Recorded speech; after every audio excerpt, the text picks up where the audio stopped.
Well, we're up and rolling here at Sphinx Drive. We're ready for match day 2, our opening league fixture of the season against Shepshed Dynamo this Saturday. We're here with joint manager John Woodward. John, we'll start with the news that broke midweek, the departure of first team coach Ellis Lane, who has returned to Coventry United as manager. Did it come as a surprise, and how much of a loss will Ellis be?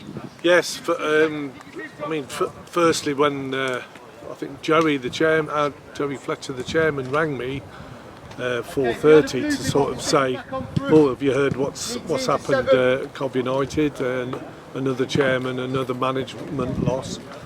And at the time, my first thoughts were, "Oh, a re-entry for Terry." And then within minutes of that, we get a call from Ellis to say that he was going back. So it was a shock.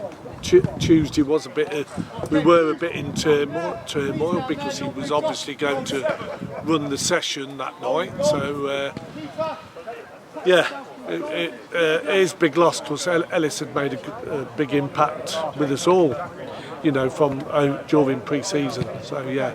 What were the biggest impacts that Ellis made during his short time at Coventry? Just his enthusiasm, new ideas. He's a UE4B coach, so he came, the drills and the training was different, and it was a fresh face as well. It was good for the players to see a bit of a fresh face and not, hear the same old voices. Well, best of luck to his new/old club.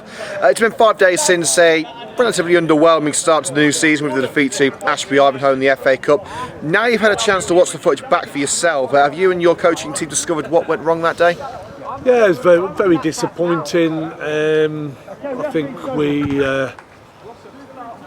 played some nice football, but for me it was too slow. There wasn't any intensity.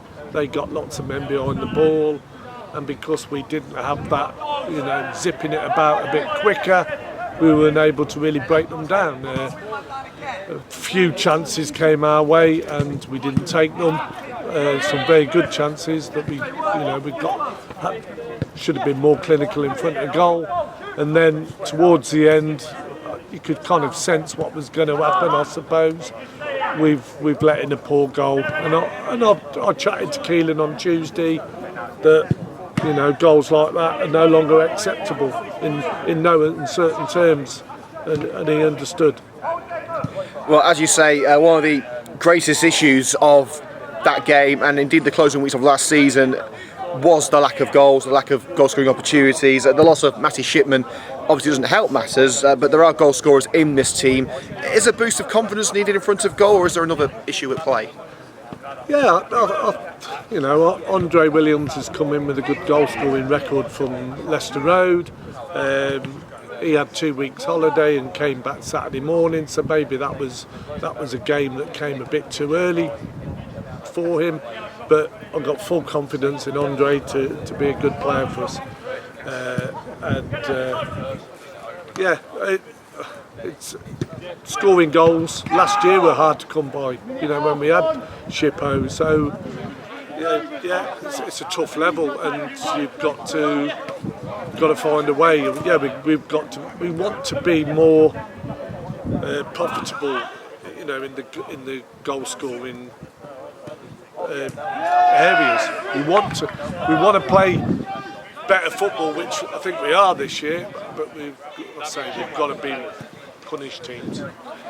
Well, one of the positives of the weekend was the performance of Patrick Zito, our new centre-back, earning the Man of the Match award on debut.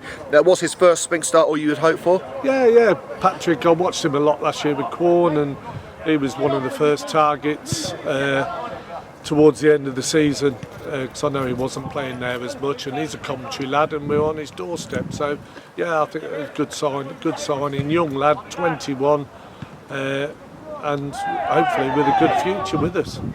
Well, on to Saturday's match, live and in living colour here at Sphinx Drive, the first match of the pitching in Northern Premier League Midlands season as we play host to Shepshed Dynamo. How have preparations been going this week ahead of our return to league action? Yeah, so we came back Tuesday. Obviously Tuesday off the pitch was a little bit of turmoil. I mean, that was thrown at us a little bit on Tuesday, but Ellis spoke to the lads, and they just kind of like, okay, and they got on then with training and, you know, move on. Just like players, when players move from one club to another, you know, it can be the same with coaches, managers, and players just seem to get on with it. So fair play to them. They, you know, they just got on with it on Tuesday night, and they're now working hard today on Thursday night. So put the FA Cup behind us. It's gone. It was disappointing, but now we move on to the bread and butter of Northern Premier Midlands League. Shepshed, we played them towards the end of last season, and they give us a good hiding here, 5-1. So, but they've changed. They've got a new manager. They're in transition. They've got a new management coaching team. So, you know, they're in a bit of transition, the same as us. So it should be a good game. Well, Sean Thomas briefly spoke about what you mentioned, a difficult previous meeting with Shepshed in our interview on Saturday.